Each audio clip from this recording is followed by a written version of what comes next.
So I've often been asked, in terms of my use of time, why, after Facebook stole my technology, have I carried on to investigate the predators behind Facebook and behind IBM Eclipse Foundation and behind our military industrial complex? Why do I keep chasing this? And I think the bottom line for me is I believe that each of us has been given a mission or a task in life.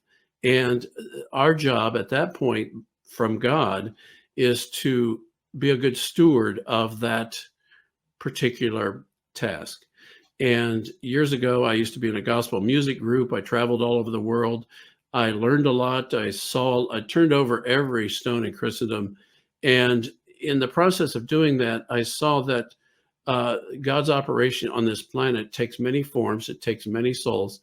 And each one of those doing their part can really improve the spirituality of the whole world. So I take my guide out of the Gospel of Matthew, where it says, take each day as it comes, because it's got enough cares and worries of its own.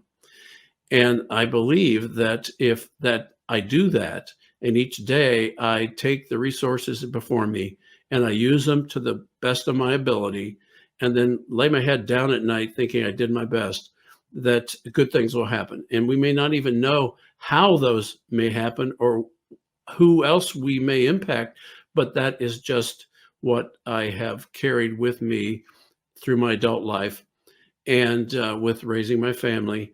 And I believe that my job is not to be successful. My job is to be faithful. And if in the process finances come to that, fine. If they don't, fine. I don't care. I'm not chasing it for the finances. That is probably what drives me more than anything, is just to be faithful to God and not worry about the results. And that, I think in relation to that, Jesus gave us the parable of the sower of the seed. And the sower sometimes sows seed on rocky ground, on fertile ground, on non-fertile ground, thorny ground. You don't always know where that seed's going, but my job is not to worry about that so much, but just sow the seed.